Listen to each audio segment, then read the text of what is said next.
my website right now and download my free course on alternate picking mastery. It contains 5 essential exercises that will take you to alternate picking mastery faster than you can imagine. And then I've included my method of how to lay out a practice plan in just 1 to 2 minutes that will absolutely boost your results like nothing you ever tried before. So go download it right now. It's free.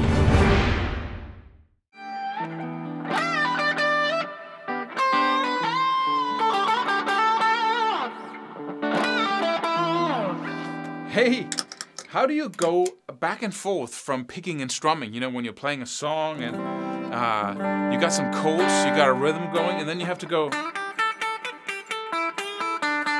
right? Or anything like a rock riff or anything where you have to strum and then you pick.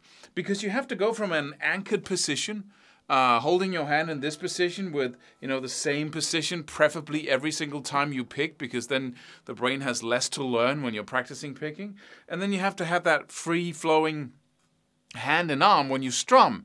And it seems like I'm playing 3 notes with alternate picking and then back to strumming, then 5 notes, whatever, right? And it seems like that's hard.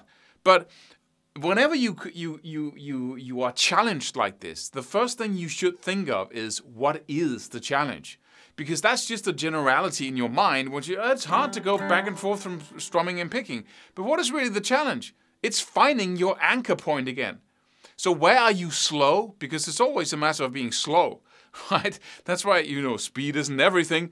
But it's a good measure of where you are when it comes to mastery. Because, you know, if you can play 2 chords, but you can play them at this level, then you can't really use them to play music, can you? And so when it comes to playing 2 chords, what's the challenge? Really, what is it? It's putting my fingers in the right position fast enough for me to be able to play the actual song, right?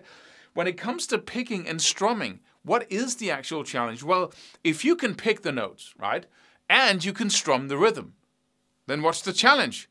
It's going back and forth. So what is that challenge? It's anchoring your hand fast enough. And that's the exact same thing as, you know, being able to put your first finger in the first fret on the B string fast enough for you to be able to do that C major chord, right? It's the exact same thing. Exactly. So what you need to practice is what? What do you need to practice? You need to practice anchoring. And you need to be able to do it quickly, fast, right? So instead of going back and forth like most people do, 99.9% of all people would just play the freaking thing until they know how to do it, right? So they would play like the strumming pattern and then,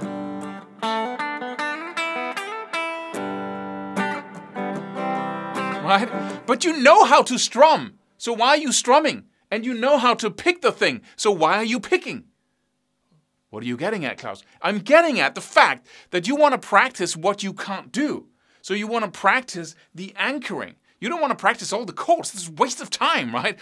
So you practice chords for this long, like 2 seconds, right? And then you practice picking for this long, 2 seconds. But the thing in between is what you really are lacking. So this is the exercise. And always you need to design an exercise that targets your challenge.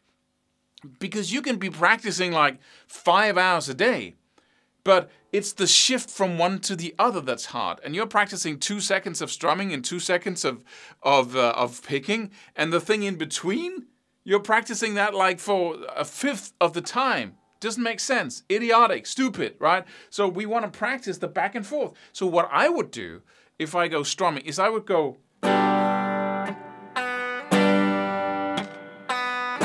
right? You know, anchor, play a note, strum just once to save time. You can even drop the strumming and drop the picking almost. You can just anchor and then anchor, remove your hand, anchor.